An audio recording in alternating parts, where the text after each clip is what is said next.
আমার গুরু হযরত খাজা হাসিবুল হক চিশতির চরণে ভক্তি রেখেই আজকের এই রঘুনাথনগর মাধ্যমিক বিদ্যালয়ে কপোতাক্ষ নদীর পাশে এসে এই সন্ধ্যার কিছুটা আগে বিকালের শেষ মুহূর্তে একটা কথা খুব মনে পড়ছে।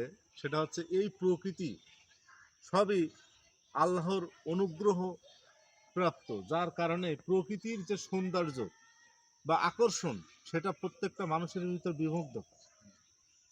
ঠিক তেমনই আমরা যারা ধর্ম করছি, যারা আমাদের দেশের ধর্ম যাজক যারা আছেন, সেটা যে ধর্মেরই হোক না কেন, যারা ধর্ম পিপাসু মানুষেরকে ধর্মের কথা জানাচ্ছেন, আশার বাণী জানাচ্ছেন, সেই ক্ষেত্রে বলতে গেলে দেখা যাচ্ছে পবিত্র কোরআনের সূরা ইউনূসের 100 নম্বর আয়াতে আল্লাহ রাব্বুল আলামিন বলছেন যে আল্লাহর অনুমতি ব্যতীত কেহ ঈমান আনতে পারে না।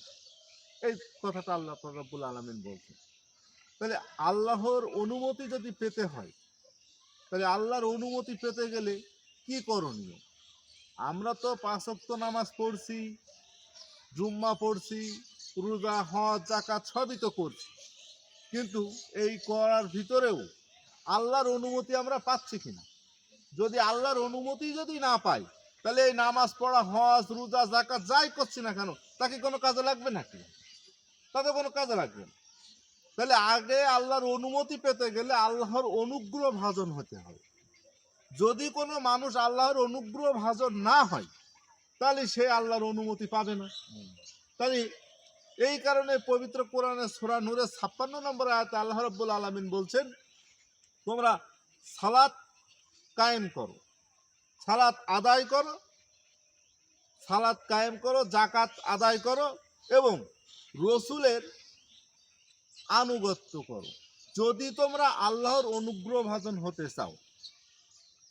তো এখন যারা মনে করছে যে 5 ওয়াক্ত নামাজ পড়লে এটা আমাদের নামাজ সালাতের কাজ হয়ে যাচ্ছে, বুঝলাম তোমাদের সালাতের কাজ নাই হলো।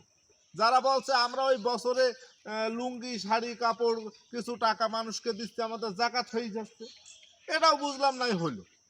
কিন্তু এরপরে যে বলছে এবং রসুলের আনুগত্য করো, এখন যদি রসুলের আনুগত্য যদি না করতে পারে, তাহলে এখানে 3টে জিনিসের বিষয় একসাথে আল্লাহ রাব্বুল আলামিন বলছেন। এক হচ্ছে যাকাত, এক হচ্ছে আর এক হচ্ছে সালাত, আর এক হচ্ছে রসুলের অনুগ্রহ, আনুগত্য। যদি এটা না করে, তাহলে আল্লাহর অনুগ্রহ ভাজন একটা মানুষ হতে পারছে না।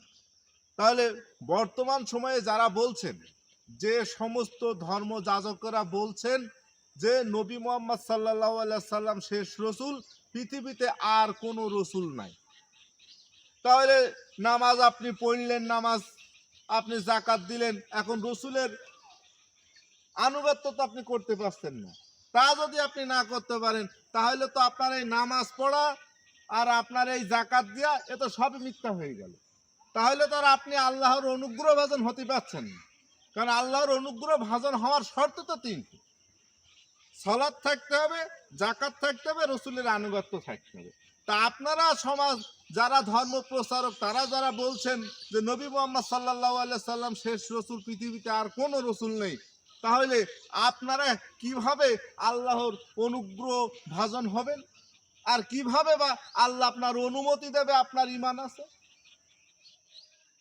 তাহলে এই ক্ষেত্রেটা বোঝার ক্ষেত্রে যারা বলছেন, সেই বোঝাটা যদি কোরআন মাফিক না হয়, তাহলেই তো আপনার সমস্ত জায়গায় গলদ হয়ে যাবে, সমস্ত জায়গায় ভুল হয়ে যাবে।